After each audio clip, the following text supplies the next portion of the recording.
आगामीकाल 22 मार्च থেকে শুরু হচ্ছে আইপিএল 2025। প্রথম ম্যাচে মুখোমুখি হবে গতবারের চ্যাম্পিয়ন কলকাতা নাইট রাইডার্স ও একবারও আইপিএল ট্রফি জিততে না পারা রয়্যাল চ্যালেঞ্জার্স বেঙ্গালুরু। এবার কি শুরু থেকে দাপট দেখাবে কেকেআর নাকি বেঙ্গালুরু শেষ হাসি হাসবে? ইডেন গার্ডেন্সে আইপিএলের উদ্বোধনী ম্যাচের আগে কেকেআরের 3 শক্তি ও 3 দুর্বলতা খুঁজে দেখল আনন্দবাজার.com। কেকেআরের 3 শক্তি। নাম্বার 1, মূল দল ধরে রাখা। আইপিএলের ইতিহাসে বলে যে ফ্র্যাঞ্চাইজি খুব বেশি বদল না করে মূল দল ধরে রেখেছে তারা সফল হয়েছে। কেকেআরের সাফল্যের নেপথ্যে তা রয়েছে। এবার সেই ছবি দেখা গিয়েছে। গতবারে কেকেআরে খেলা রিঙ্কু সিং, রহমানুল্লাহ গুরবাজ, অঙ্গক্রিস রঘুবংশী, মনীষ পান্ডে, ভেঙ্কটেশ আয়ার, অনুকূল রায়, রমনদীপ সিংহ, অ্যান্ড্রে রাসেল, বৈভব আরোরা, হর্ষিত রানা, সুনীল নারায়ণ, বরুণ চক্রবর্তী ও চেতন সাকারিয়া এবার দলে রয়েছেন।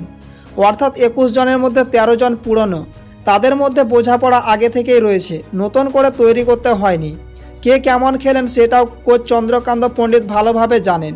ফলে পরিকল্পনা তৈরি করতে সমস্যা হবে না। এটা কেকেআরের বড় শক্তি। নাম্বার 2, নিলামে ভালো পরিবর্তন নেওয়া। নিলাম কাজে লাগিয়েছে কেকেআর। যে ক্রিকেটারকে তাদেরকে ছাড়তে হয়েছে তাদের পরিবর্তে তেমনই ভালো ক্রিকেটার তারা পেয়েছে। যেমন গতবারের ওপেনার তথা উইকেট রক্ষক ফিল সল্টের বদলে এবার নেওয়া হয়েছে কুইন্টন ডিকককে।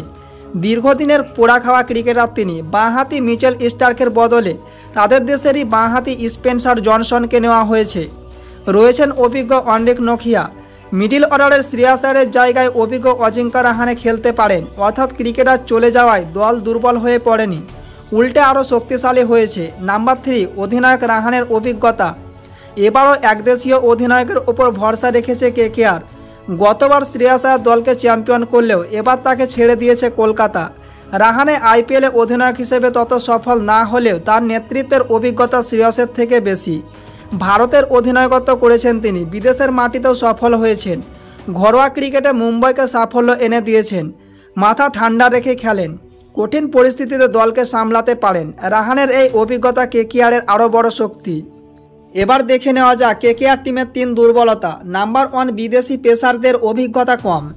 স্পেন্সার জনসনের অভিজ্ঞতা আইপিএলে কম। অন্ড্রিক নোকিয়া সাউথ আফ্রিকার হয়ে দীর্ঘদিন খেললেও আইপিএলে দিল্লি ক্যাপিটালসের হয়ে এক মরশুম বাদে খুব ধারাবাহিকভাবে খেলতে পারেননি।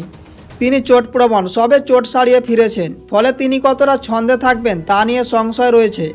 অ্যান্ড্রে রাসেলও 1-2 ওভারের বেশি বল করতে পারেন না। এই জায়গায় সমস্যায় পড়তে পারেন কলকাতা। বিদেশি পেসাররা ভালো খেলতে না পারলে পুরো দায়িত্ব 2 দেশীয় পেসার হর্ষিত রানা ও বৈভব আরোরার ওপর এসে পড়বে। নাম্বার 2, ক্রিকেটারদের গড় বয়স। কেকেআরে 10 জন ক্রিকেটারের বয়স 30 বছরের বেশি। তারা হলেন Ajinkya Rahane, Andre Russell, Sunil Narine, Varun Chakravarthy, Anrich নোকিয়া, Moeen Ali, Quinton de Kock, Venkatesh Iyer, Manish Pandey, Rovman Powell. ফলে দলের গড় বয়স বেশি। টি20 তরুণদের খেলা, সেখানে ব্যাটিং বোলিংয়ের পাশাপাশি ফিল্ডিং একটি গুরুত্বপূর্ণ দিক। কিন্তু সুনীল নারায়ণ, বরুণ চক্রবর্তী, নোকিয়ারা ফিল্ডার হিসেবে খারাপ। তারা মাঠে থাকলে তাদের নিশানা করতে পারেন ব্যাটাররা। পাশাপাশি লম্বা লিগ খেলা ধকলের ক্ষেত্রেও বয়স একটা বাধা। চোট পাওয়ার আশঙ্কা বেড়ে যায়, ফলে ভুগতে পারে কেকেআর। নাম্বার 3, মেন্টর গৌতম গম্ভীরের না থাকা। গতবার কেকেআর চ্যাম্পিয়ন হওয়ার নেপথ্যে বড় ভূমিকা ছিল মেন্টর গৌতম গম্ভীরের। আগে অধিনায়ক হিসেবে 2 বার তিনি দলকে চ্যাম্পিয়ন করেছিলেন, মেন্টর হিসেবেও করেছেন। কেকেআরে থাকলে গৌতম গম্ভীরের মধ্যে একটা বাড়তি আবেগ কাজ করে, যা গতবার দেখা গিয়েছিল। প্রতিটি ম্যাচের আগে প্রতিপক্ষ মেপে পরিকল্পনা করেছেন। সুনীল নারায়ণকে ওপেনিংয়ে এনে চমক দিয়েছেন। হর্ষিত বৈভবদের মতো বোলারদের তৈরি করেছেন। পণ্ডিত প্রধান কোচ হলেও গম্ভীরই যে দল চালিয়েছেন তা পরিষ্কার। ক্রিকেটাররাও সাফল্যের কৃতিত্ব গৌতম গম্ভীরকে দিয়েছেন। এবার তিনি দলে নেই, বদলে ডোয়েন ব্রাভোকে মেন্টর করা হলেও তিনি কতটা সফল হবেন তা অনিশ্চিত। গম্ভীরের ওপর ভরসা ছিল কলকাতা সমর্থকদেরও। ফলে সমর্থনের কোনো অভাব ছিল না। গম্ভীর ছিলেন কেকেআরের এক্স ফ্যাক্টর। তাকে এবার পাবে না কলকাতা। ফলে সমস্যায় পড়তে পারে এই দল।